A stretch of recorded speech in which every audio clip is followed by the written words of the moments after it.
All right, well, here you go. It is the second Wednesday of the month. So welcome to RecPoker's The Focus, where each month we'll take a look at a different learning resource or tool that helps our members study poker and get better at poker together. We love learning together and learning in a group. This month we are talking to Steve Blay from Advanced Poker Training. And we've got Keith Brandt over here, Monkey System himself, who you know is very familiar with APT. So Steve, first of all, thank you so much for coming on and joining Rec Poker Nation for this little display. I'm excited for this demo. Thanks for having me on. I'm excited to do the show with you. Yeah. And I referenced it earlier before we started recording, but it's not just you. Your brother is also involved in advanced poker training. Is that right?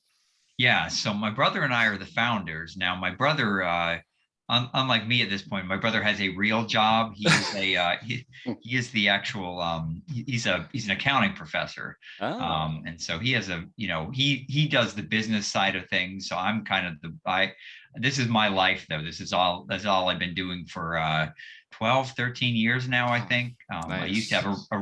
a real job back in the day. I was a software engineer, and now this is all I do. And I mean, it's a dream come true. It's what can I say? I got nothing to complain about. I do what I love all day long, and I set my own hours, and it's wonderful. Oh, I mean, it sounds like you got it all figured out, Steve. Way to go! First of all, congratulations. Thanks. Yeah. And so I can see how accounting and software development that kind of creates a good partnership already. And are those the strengths that you brought to advanced poker training as well? Yeah, so he's the accountant, so that's good. So he handles all the business side of things, and every year, does our taxes and all that kind of stuff, which is totally not in my wheelhouse at all. So it's perfect. I'm the poker player. I'm the computer programmer. I'm the artificial intelligence guy. So I mean, I wrote the bots you see on Advanced Poker Training and everything you see on there, and Alan handles the business aspect of it and keeping us in keeping us everything in line with the IRS and all that aspect of things. So, All right. Well, I know some of our members are going to be pretty familiar with advanced poker training because Keith's got his own monthly study group that uses that resource to simulate certain spots. But if some of our members are just tuning in because they're interested and they might not be as familiar with it, can you tell us a little bit about like what is advanced poker training and how does it work and what are some ways to sort of get the most out of it? sure. I know those are So, big yeah, questions. yeah. So I won't go on too long because there's really too many features at this point Sure. to name them all. I mean, we've been around again. I think we may be the oldest poker training site at this point because there's dozens have come and gone over the years, but we've been around since 2009. And the flagship feature are intelligent virtual opponents or bots, whatever you want to call them, that you can play against, and you can play simulated cash games and multi-table tournaments against up to 8,000 different opponents, and sit and goes and heads up and all that kind of thing. So that's the kind of the core feature. But then added on to that, of course, is not only do these bots try to beat you and learn your weaknesses and try to beat you, but you also have advisor bots that look over your shoulder and give you advice while you're playing and tell you what you're doing right and what you're doing wrong. And then after the fact too, once you finish playing a session, there's all kinds of reporting tools, and every hand of poker you ever have played on APT, as Keith knows, is saved forever in your own personal, private online database. And so you can go through every hand you've ever played. You can watch a replay of any hand. You can filter and look for particular hands that you won or lost a lot on. You can even retry any hand. So if there's a particular hand that things didn't go so well and you want to try it again and try out a different strategy, you can do that too. So yeah, I think that's one of the nicest things we've added in the last couple of years is the ability just to go back into your database, and even if it was a hand from a year ago, you can retry it and test out a new strategy. Cool. So it's not only a way to practice in real time, but also to like track your results over time. Exactly. Yeah. So there's the real time practicing, which is probably the most important part because you can play so quickly against the bots. You can play, we say, up to 500 hands an hour.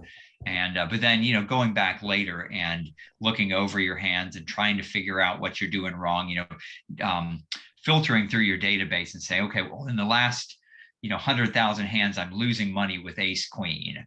well, I shouldn't be losing, clearly I should not be losing money long term with ace queen. So what am I doing wrong? Let me go watch a replay of all the times I've played ace queen. And the other thing you can do, which is nice, is if you are having trouble, let's say playing ace queen under the gun, for example, you can go back into the simulator and you can tell it to deal you ace queen under the gun over and over and over again, hundreds of times, to practice that one particular situation. So it's very granular in that way, that you can really drill down into like what, if you're having trouble with ace king when you miss the flop, another common scenario, we have a thing called the combat trainer. You can set up that exact situation where you'll be dealt ace king and you're going to miss the flop every single time, because we've stacked the deck against you, so you'll always miss the flop. So you can learn what to do in those situations where you have ace king and you miss the flop. So it's the amount of training you can do on there compared to trying to learn by just playing live poker, it's just not even in the same ballpark how quickly you can improve. Yeah, that particular aspect of it is very cool, because it seems like that's not something you can get from other kinds of training. Like only with artificial intelligence would you be able to recreate that spot time and time again like that, and be able to really drill down and play it in a meaningful fashion against rational opponents, if you know what I mean, and practice like that. So that's really cool. I think that's a neat feature. So one of the things I want to talk to you about is using that kind of ability to simulate specific spots, because the theme of this month, like we talked about earlier, was ICM and final tables. And so you referenced there's actually a final table simulator as well. And so, because we talk about how that's kind of a difficult thing to practice for. You can sort of study ICM and you can look at charts on what to push and what to fold and that kind of thing. But it's a hard thing to actually simulate the experience of being on the final table and experiencing that full range of hands and that kind of thing. So how does that work? And can you show us a bit about that? Sure, yeah. So we do have a final table trainer that will put you right at the final table. And the nice thing about that, as you said, you get to work these ICM situations. And also, you get to play shorthanded too, because that's what happens to a lot of players who play MTTs is they get to that, they finally make that big final table, and then they get down to where there's only 5, 4, 3, or they're playing heads up or something, and they've never played any heads up before. And so they're completely out of their comfort zone there, and they're playing against some seasoned player who's played a lot of heads up, and they just totally get blown away, because as I'm sure playing heads up is a completely different skill set than playing at a full table. So yet another example of something you can get used to that in this finalist table trainer. So the final table trainer, you can set it up, you'll different payout structures, and you'll see you set up what stack size you want. So you can start with a really small stack to practice playing a final table as a small stack and trying to survive, or you can set up to give you a very large stack and practice playing that role of the table bully, trying to knock everybody out. And so really, anything that would come up at a final table before you actually get to a real final table, you can practice it on advanced poker training. Yeah, you don't want when you're actually at a final table to be the first time that you're thinking about some of this stuff. That's the kind of thing that there's actually kind of a little bit of a steep learning curve on the dynamics at play at a final table. And if you can put some reps in before you end up making some of the most expensive decisions of your poker career, because every ladder, every rank that you go up in the final table scenario is going to be a huge payout relative to the buy-in of your tournament. So those are where the big expensive mistakes are made. So if you can make fewer mistakes or smaller mistakes than the other people there, for just because you've experienced it before, yeah, I can just see how that's already a huge edge. Yeah, I completely agree. And hopefully when you get to that final table, you're playing against people who don't have that experience that you have. And then you'll be on the other side of that. You're the one who's taking advantage of them. You get down to heads up against somebody, and you're the one who's had the experience playing heads up, and they've never played heads up before in their life. And you're at a huge advantage at that point. So yeah, that's what we're aiming for sure. Nice. Well, I know if Dave or John have any questions, they are welcome to unmute or type something into the chat. Keith, I know Steve's gonna grab the screen here in a bit and show us some of the what what it actually looks like to use the program. But Keith, what are some of the features that you really like that some of our members that are just starting out with it might not know about or that might find really helpful? I like just the MTT simulator. I mostly play MTTs, and so I practice with that all the time. The way I use it is before I'm expecting to go play a tournament series like MSPT or WSOP.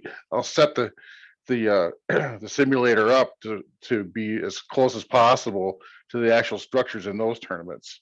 If we're just going to play a local daily one, I'll set it up as close as possible to that, and it's really good practice that way. And then I've practiced on the heads up simulator a fair amount, just because being good at heads up is the most important skill you can have if you play multi-table tournaments. Yeah, for that same reason, right? Yeah, because that's Yeah, where the big pay jumps are. Big. yeah. I've used them all, but those are the two that I use the most. Yeah, and that multi-table tournament simulator, we've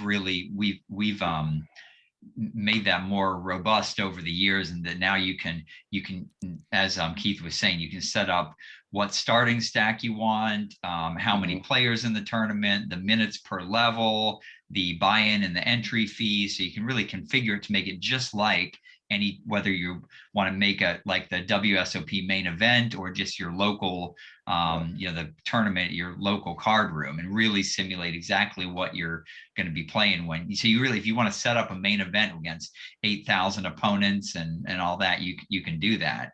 But you can also just simulate a little daily tournament as well. Yeah, and there's so many things that you wouldn't think of to use an online service like that. Like, I practice my note taking on my smartphone with OneNote. That's a good way to practice that, because note taking is important, and it's easy to lose track of a hand. It's a great in real point. time. Yeah. Yeah. That's just one example of, if you use your imagination, there's a lot of different ways you can use these simulators. And that's what you're trying to do, right? You're trying to simulate the experience of being there, so that when you're there, in real life, you're familiar and comfortable, and you're not doing it for the first time. Yeah. I mean, that's the whole problem with training just by watching videos, which, I mean, I have some video courses now and that kind of thing. I have one called Poker Without Fear that I did with Alex Fitzgerald that's been really popular. And those have their place and everything. But this is training while you're actually playing poker. And that is that's kind of our tagline. And, I mean, I didn't just build this as a site to make money. I built this for myself too, how a lot of things like this come around, is where someone wants a tool for themselves and then they put it out there for everyone else to use as well. But I mean, now that it's been 12, 13 years here, I mean, as you can imagine, there's so many features on the site. You'll never get tired of all the different things, different ways to train on the site. And so it's anyway, yeah, we get nothing but almost nothing. I won't say nothing, almost nothing but positive feedback about the site at this point. There's always those one or there's two. There's always going to be that's just human nature. Yeah. Well, that's human nature. Why don't you take us into artificial intelligence nature and show us what we can do when we're actually using the program there? I think you should be able to share screen. At the bottom there.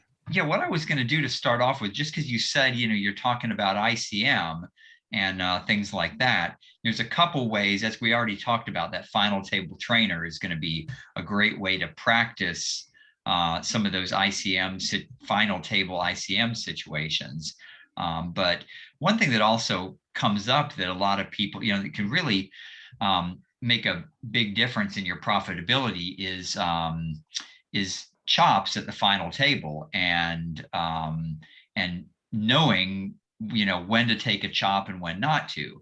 And I'm sometimes amazed at how that's such a simple thing, because there are tools out there that indicate what the ICM chop would be, which means what is the fairest way to chop up the money. But a lot of the time you don't see people bring those tools up at a final table. You see people just kind of, well, I think I deserve about this much, and just kind of coming up with those numbers by kind of eyeballing everyone's stacks. And there's really no reason to do that with, this is the first thing I'm going to show you is the, let me share my screen here and we'll go to, give me 1 second here. Okay, let's see if this works to share my If it goes screen. perfectly, then we're going to have to edit something in, because nothing's actually ever allowed to go perfectly on the first try. Okay, see if is my screen up now? Yep, looks good. Okay, so actually what I went to the wrong tool here first, but I can show you this real quick. So this is a nice little tool, just a quick and easy winning odds tool. So if you ever want to after the fact, look up any situation you were in and see what your odds of winning were. So, obviously here's your classic race situation, ace king versus pocket queens, and you can put any flop here. So here's an example flop where you flop a flush draw with a couple of over cards, and you see you're actually a favorite over pocket queens at this point. So this is a nice tool that, again, this is a free tool. You don't have to be a paying member. This one is just found at advancedpokertraining.com/odds. If you can remember that much, that's an easy way to access it. Oh, cool. That's great. This is just tools. Like a nice, this isn't as feature rich as some tools like Flopzilla or something like that, but it's a quick way to pull up the odds in any situation. And you can do it for a full table also. If you want to look at the odds for set, if you had a hand that went multi-way to the flop and you wanted to look at that, you could look at it that way too. Nice. But the tool I meant to go to is, and they're real easy to find, that at advancedpokertraining.com/chop. And this is going to bring up our tournament chop tool. And you can bring this tool up on your phone. It works fine on phones. And so it's really good to have that, that URL, advancedpokertraining.com/chop, stored in your memory banks, because when you get to a final table sometime, if you're considering a chop, this is going to tell you exactly what you're entitled to based on the chip stacks. So as most people probably already know at this point, just distributing the prize money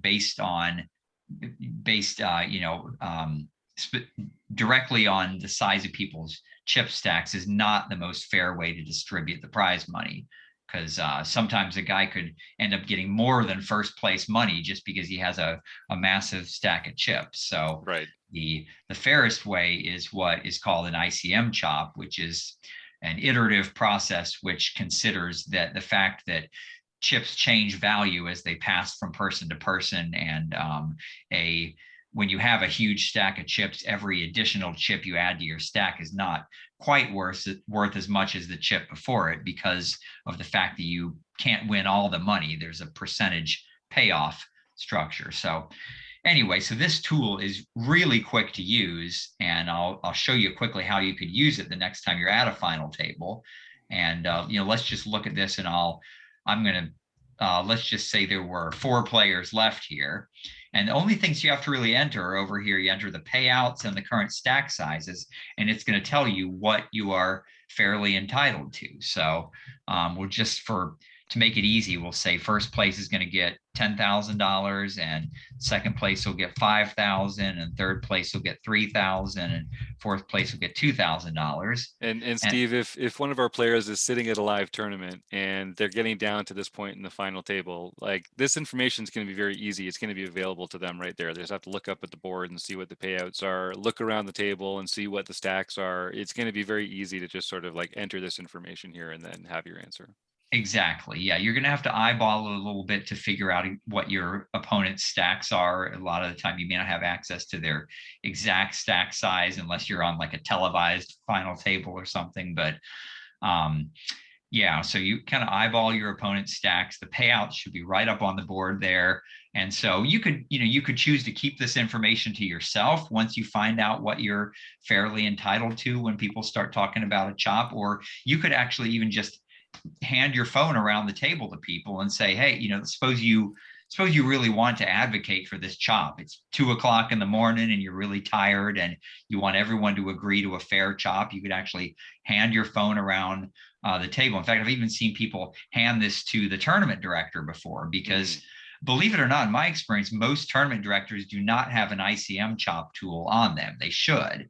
I think that would be a required skill for every tournament director. But a lot of the times I see the tournament directors just actually take the phone and look at it and say, okay, well, here's what this app says is the fair chop value, which, yeah, you know, but so, I mean, it's another reason why it's really good to have this, because, people may, if you were just to, well, anyway, people, I believe, hopefully people know of our site and they trust this, they recognize this as a trusted source. And so they feel confident they're getting what they are fairly entitled to. Yeah, and it's nice to be able to just reach out to some objective party that's not there at the table, because I think, sometimes when people are negotiating stacks, everyone who's negotiating has a stack, so it's hard to sort of get an objective opinion. So if you can go and say, well, here, this is an app that actually designs this objectively and fairly, and here's what it says it should be, even just having that as like a starting place can be a big game changer. Yeah, and exactly. And you could, you could share this information, or you could keep it to yourself. You might think that maybe you think you're the best player at the table, and so this tool tells you that you're entitled to $4,000, and you might think, well, I'm actually better than these guys. I'm not going to chop unless I can get 4,500 or something like that, because maybe that'll kind of, will balance out my what I perceive as an advantage I have over them if we did play this final table out. So that's great. Yeah. So yeah, I'll put in some random stack sizes here just to see what we get. Let's say, there's a big, the medium stack there with 450,000. We'll put a big stack here with over $1 million. Another player with around 400. And let's say there's a short stack who's only got 100K at this point. And so that's all you need to put in. And then you just hit this compute button. And over here on the far right, it's showing you the chip chop value, which again, that's an unfair way to divide. That would be if just you considered every chip worth the exact same amount. And as you can see here, this is grossly unfair because the short stack is getting less than fourth place money, which obviously isn't fair. Now, some people will occasionally, when they do a chip chop, they will award fourth place money to everyone. And then with the remaining amount of the money, they will divide it up proportionally based on the stacks everyone has. And again, that's a little more fair, but it's still not as fair as the ICM chop here. Yeah, and I just want to point out to our audience that you can see in the chip chop, not only is the fourth place player getting worse than fourth place money, but the person who's getting most money is actually getting more than first place money. And you can see how that's clearly not fair to the other people at the table as well. Even if no one would be wise to accept the chip chop offer. And so this ICM chop kind of gives you a sense of proportionally, and I don't want to put words in your mouth, Steve, that's not really what it means, but sort of like a more fair way of dividing up the total prize pool. Yeah, and I'm glad you pointed that out, because even with that secondary method I mentioned, where everyone gets fourth place money and then they divide the money proportionally after that, someone can still get more than first place money that way.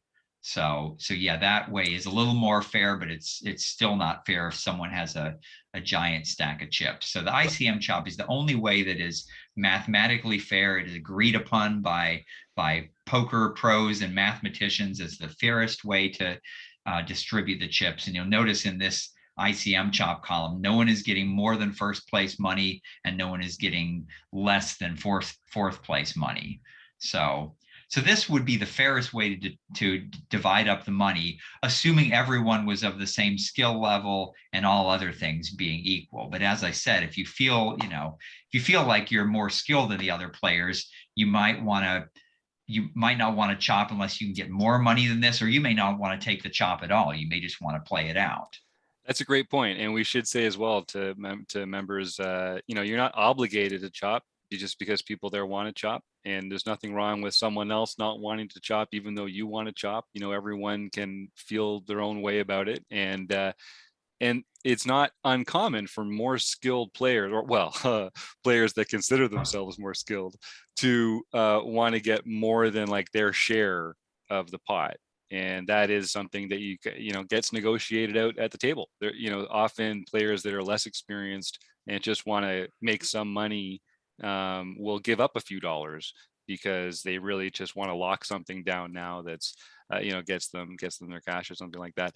And that's perfectly legitimate as well. We all play poker for different reasons. And but by the same token, sort of as Steve mentioned earlier, poker is a game of expressing edges and using your experience and savvy to outperform your opponents at the table. And if you can arrange a way for you to get better than first place money, I mean, go ahead and do it. It's negotiation at the table there. So, if you can make a crazy, in poker terms, if you can get them to call a crazy, big over bet, then more power to you. Yeah, I think what you're saying is there's nothing unethical about saying you want more money than what this ICM chop says here. You may have your reasons why you don't want to chop, and maybe some of the other people are really desperately want to chop because they're tired and they want to go home, or they want to lock in a certain amount of profit, like you said. So yeah, this is just strictly a business negotiation, and there's nothing unethical about saying I want more money than what this tool says here.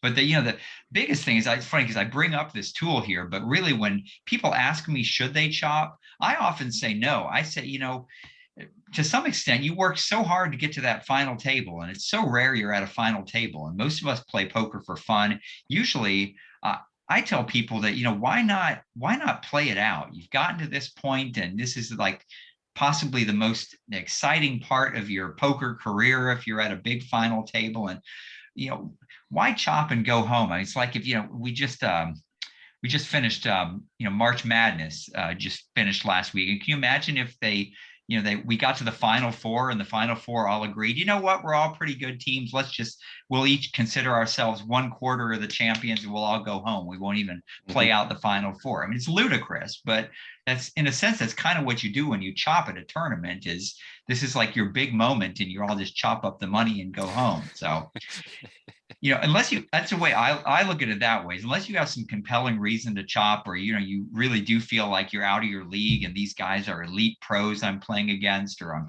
really tired, and I would say, why not play it out? This is what we play poker for. Like, why not play it out? Yeah, man, I love that. And especially for recreational players like us, it's the experience. It's that, who knows the next time you're going to be at a final table playing shorthanded, for whatever it is that's up top there. Experience it, enjoy it. And yeah, I'm with you, Steve. I love that. Yeah. And as you just kind of said there too, it's also preparation for, you may be at a tournament like this one here with the payouts of 10,000, 5,000. Well, what happens when, someday you're at a tournament with payouts of $1 million, and it's your first time ever playing a final table, because every other time you got to the final table, you just chopped it up and went home. Mm-hmm. So yeah, I think this tool is great to have, make no mistake, but when in doubt, like why not play play it out and have fun, and see what you can learn from it. Yeah, and I think what's one of the great things is one of the things that's great about this tool is you can also you can identify when you're being handed a bad deal, and you can just know what the chops are to say no to, and there's like play a little defense there. Yeah, absolutely. Yeah.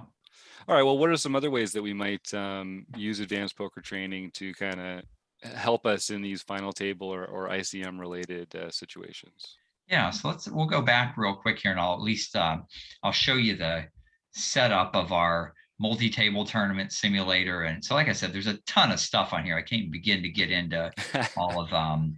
But if you're training for a multi-table tournament, you have several options. One thing here is the Beat the Pro Challenge, which I haven't even talked about yet, but we have these for both cash games and for multi-table tournaments. And in the Beat the Pro Challenge, you're going to play a series of hands that have already been played by a professional poker player. And so you're going to play the exact same hands that pro played, and then afterwards you're going to get to see the pro compare the way that they played it to the way you played those exact same hands. with audio commentary. So it's a really complete learning process, where you get to think over exactly why you played the hands a certain way, and then hear the pro explain how their process was different from yours. So that's one thing I definitely think people ought to check out when they come to APT. And most of the Beat the Pro challenges are only available for paid members, but there's a couple of them that are free just for people to try out. I think one of the ones by Scott Clements, he did a bunch of MTT Beat the Pro challenges. And Kenna James has done several of them for us. So anyway, that's a little tangential, but that's something else that can definitely help you with your MTT game, is checking these out. Yeah, that's very cool. I like that personalized approach. And it's actually final tables, I guess, would be the one that we're really focused on. Yeah, so let's go to the final table simulator here. So the final table simulator, as I said, you can set it up to, you'll see here, it will show you, let me just click on this. So we'll see that we're currently at level 10 here. So we're starting as if this was probably this one was a smaller tournament, where by the time we're to level 10, we're already at the final table. So it's going to dump you right in at level 10, which is blinds 200, 400, and a 400 chip big blind ante. And then you can also look at the payouts here. And these are the payouts of this particular tournament. There's several of these to choose from. So again, it's going to dump you right into this final table with 9 players left, and you can pick from several of these different tournaments. One is called the Vegas Championship. Gotcha. Yeah. I didn't want to get sued, maybe use a certain copyrighted term, but that's right. $10,000 Vegas Championship. I think I know the one you're talking about. A few players might know this one. Yeah. So what are you basically, it's the structure of that kind of a tournament, or like what is it that changes when you pick the type? What is it that sort of creates in the background? Yeah, exactly. So it changes as you can see, this is actually dumping you in on level 22 here, and you can see the payouts here. We've got an $8.5 million payout for first place. So as you can imagine, this is a very big tournament that might be played every summer in Las Vegas. It should, with those kind of stats. That looks great. If they're not, they should start. I'll head down this summer and just see. I'll go check in July. Yeah. So yeah, you can play the final table here, and you can even set the skill level of the bots. So even if you want to play this Vegas Championship, but you don't want them on the hardest level, you can set the bots on an easier level, and they're not gonna bluff you as much, and they're not gonna try as much trickery on you if you put them on an easier level. Cool. And then, as I mentioned down here, you also can set up a couple of things. You can set up what kind of player mix. So do you want players that are a little more, your opponents to be a little more passive or more aggressive than normal? If maybe you struggle against playing against these over aggressive bully types at the final table, so you want to set the opponents on over aggressive here to simulate playing against them. Steve, can I ask, does that mean that more of the players will be aggressive players, or that all the players will be more aggressive? It's still a mix, but yeah, more of the players at the table will be more aggressive. Cool. So, and then I missed up here your stack size too, which I mentioned before. So you can have it just start you with an average stack, or different random stacks, everywhere from like an extra small stack where you're probably going to be under 10 big blinds and you're just going to be in shove or fold mode, which is a skill in and of itself right there. Or an extra large stack, where again, that probably the most important skill at the final table is playing this extra large stack, where you are the table bully, and if you do not take advantage of everyone else, you're leaving a lot of money on the table. If you don't, you got to be aggressive almost to the point of being obnoxious when you have a huge stack like that at the final table, and that's something that really needs to be practiced before you actually get to the final table. So that's it. Then you just configure this however you want here.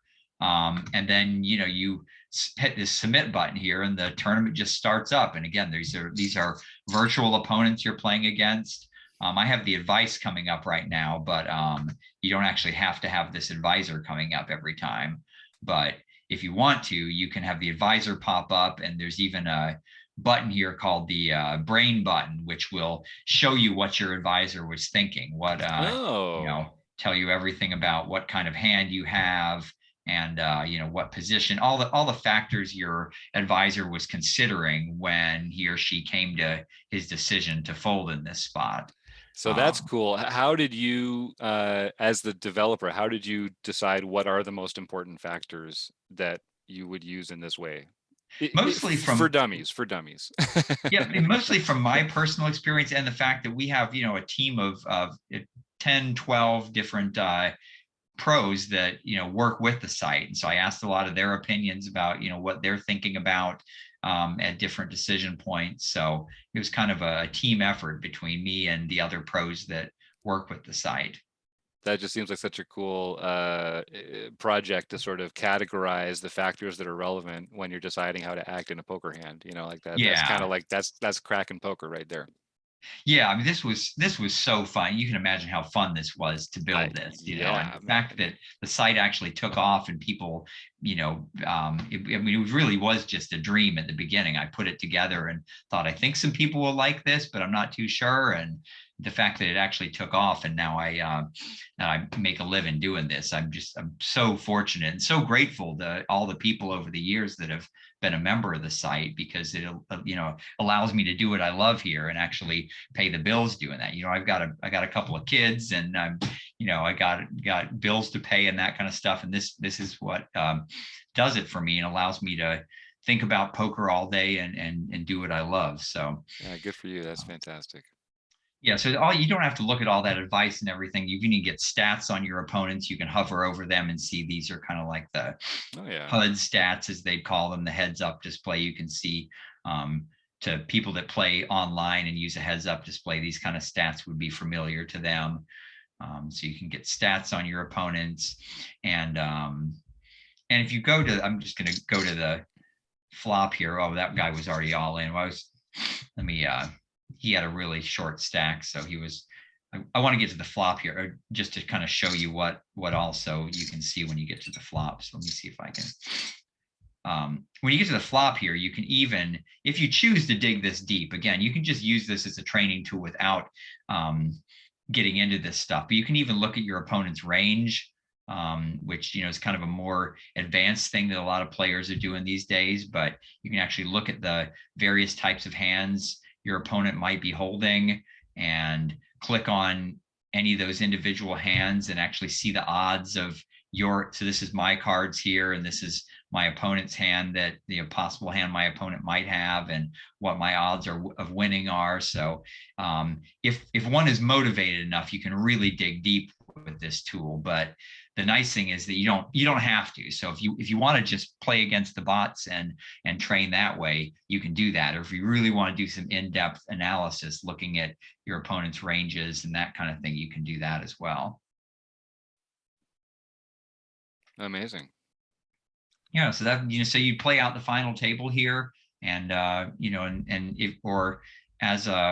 if you didn't want to just play a final table and wanted to play an entire MTT, you could come over here. And as I said, you can play against up to 8,000 opponents over here, and you can set the number of players and the minutes per level and the starting stack. And I believe we have one over here. Oh yes, we have the Las Vegas main event here. Yes. Once again, yes.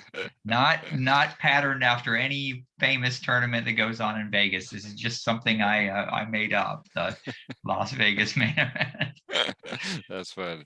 And then so if you're playing through it, is there a time limit on your action, or can you take as long as you want and think about it and come back to it? And then does it just sort of decide it takes X number of minutes per hand as it sort of goes through the tournament? That's right. That's exactly what it does. So as you probably, well, you may not have noticed because I didn't do that. As soon as you fold, you immediately get dealt into the next hand if you don't want to watch the rest of the hand play out. So you have the option to watch the rest of the hand if you want to, or you can just have it immediately deal you another hand. And that's where you can. So really, it enables you to go through a tournament like this. You could go through this tournament in half an hour or something if you're really playing quickly enough. It takes, based on how it randomly takes a couple minutes off of the clock based on how far, what street the hand goes to and how much action there was on each street. So it seems to be pretty realistic and about how much would normally tick off the clock in an actual live event. If you do have, so you can act as long as you want, and it's not going to affect even if you were to walk away from your laptop and come back half an hour later, it's not like half an hour is going to tick off the clock. Right. So, but if you want to, when you're playing online, obviously you may only have 20, 30 seconds to act on your hand. So you actually can come down here to the action timer. And if you feel like you can set it up and say, I only want 30 seconds to act. And when I run out of time, should it actually fold my hand or just warn me that I ran out of time? So you can set up a time bank just like you would have if you were playing online. So if you choose to do that and you want to make sure, kind of simulate the pressure you would be under if you were actually playing an online tournament, you can do that. I think that's a great feature because I started online, so I'm very familiar with online, and I get tripped up playing live more than anything. But players that grow up playing live and come to online, they're going to be used to having a lot more time on every decision point in the hand, and that's going to require as much simulation and preparation as all the other different parts of poker. Honestly, it's just being able to make those quicker decisions, and preparing for that seems like a really valuable thing. Yeah, and all these features we're talking about, these were all added over the years just because people said, Steve, it'd be really nice if you add this. So that's what has kept me busy for the last 12 years working on this. Nice. We have a 4-color deck now because I got 100 different emails about please have a 4-color deck. So just little things like that. So it's really the site has been built by our users to some extent, and all the suggestions they've thrown at me over the years. And so it's very feature rich and also like friendly in that way, and that everything you can think of you want on this site, somebody has probably already thought of it and suggested it as a feature, and we've added it. So it's really got it all at this point. That's one of the perks of being around for I guess next year is 10 years for you guys. You're gonna have to do something fun to celebrate. Yeah, I'm trying to think. It may have been, I'm thinking it was 2009. Am I forgetting now? Because if that's the case, it's like 12 or 13 years already. Okay. Well, I mean, so it gives you a lot of time with people in the community, making it better, refining it, tweaking it, and adding their own improvements, like you say. That's fantastic. Yeah, and we know so many of at least before COVID, we used to have a meet and greet in Vegas every summer. I don't know if Keith, did you come to any of our meet and greets or? Nope, I've never had the opportunity. Always wanted to. Okay, yeah. So that's what we get a lot of ideas at the meet and greet, and just from people sending in suggestions. And so yeah, it's definitely, it's got it all at this point from all the years of people using it. And you mentioned there's some free features. So if people go to advancedpokertraining.com, is there a free features tab that they can check out? And then I know you also set up a discount code for our members to take advantage of if they want to sign up for some of the paid features. Yes, that's right. So yeah, maybe I'll stop sharing my screen here just so everyone can see us again here. But a lot of the features are free to try out. You can sign up for a free account and you can try the multi-table tournament simulator. Pretty much everything I've shown you, it's free with some restrictions. So you can't configure everything that you could, all those options there that I was able to configure. There's some of them that are locked down until you're a paying member. Like I said, with the Beat the Pro challenges, there's a couple of those you can try for free. The rest are locked. The combat trainer, there's a few scenarios that you can try for free. The rest are locked. But really, about everything on the site, you can try it out in some form without being a paying member. So yeah, I encourage anyone to come check it out. And then yes, I believe we do have the offer code RecPoker. When you get to the point when you're ready to sign up for a paid membership, you enter RecPoker on the payment page, and it will give you a nice discount off of any of the different. You can pay monthly or 6 months or annually, or even you can pay for 4 years at a time. So it'll give you a discount off of any of those membership packages. Right on. Thanks, Steve. That's I know we're always looking for ways to practice and ways to sort of come together and study as a group. So it's nice that we can get some more members involved over there and start sharing more of those resources. Yeah, and the one thing I failed to mention too is that if you're into Pot Limit Omaha, we have a omahapokertraining.com, which was was a bigger project than I thought it was. It took about 2 years wanting to teach the bots how to play PLO. I didn't realize what I was getting into, but is it just twice as many cards? Is that really? I know it shouldn't be that much tougher, right? It's a big deal. It's got twice as many cards. Oh, yeah. I don't know if that site will ever be profitable. When you consider the amount of time I spent on it, but nevertheless, it's a great site and it's out there. And if you like PLO, or even if you want to just learn how to play PLO, we got videos from very beginner videos, even showing you how to compute the size of the pot and the rules that are different in PLO. And so it's if you ever just, PLO is a great game. It's a lot of fun. There's a lot of money to be made, and people play PLO really bad. So yep, that's another option to check out that site too. And like we were saying earlier, poker is a game. It's like golf. It's a game about making fewer mistakes or smaller mistakes than your opponents. That's mostly how the money gets made. So if you can get out there and practice a little bit on your own, in a meaningful way where you can see results and track your progress, then you're gonna have an edge when it comes to especially playing other games like that other people aren't as familiar with. So yeah, exactly. Yeah. Well, does anyone else have any other questions for Steve? Steve's been really generous with your time. Thank you so much for taking us through all this. And I'm sure we're going to get some more folks interested in advanced poker training, and I'm looking forward to checking it out a little more myself too. Yeah, thanks so much for having me on. I love talking about this. Obviously, worked a lot of years on this, and I'm excited about it. So it's always nice when someone lets me tell the world what I've been doing for the past 12 years. Yeah, it comes across. Steve, I've always wondered how you came up with the names for the bots. I wonder if you named some of them after real people that that aren't poker pros or the site pros on there.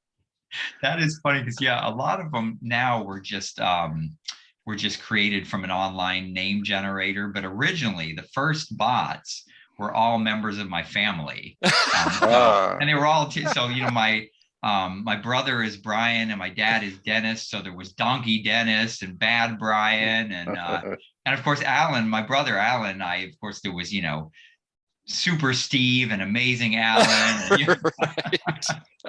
Yeah. Okay, so now I know not to Google any of them. Yeah. Even my grandma made it there. My grandma was Winnie. It was Wild Winnie on there for a while. Yep. Oh, that's amazing. That's cool. Amazing. Yeah, I love it. All right. Well, thank you so much, Stephen. Again, folks can go to advancedpokertraining.com to check all that out. And the code is RecPoker to get a little discount there. And you can also check out Keith Monkey System Brandt's monthly study group. And you go check out his Wrecking Crew page too. He's got a bunch of links and ways to work with advanced poker training that you can work with Keith as well. So you've got a bunch of people banging the drum here for you, Steve. I'll look forward to our next conversation. Maybe I'll see you in case we happen to be in Las Vegas for some unnamed major tournament over the summer. You never know, right? Yes, I hope so. I might just see you out there for that one. All right. Well, good night, everybody. Thanks for your time, and we'll see you again real soon. Take care. Thanks.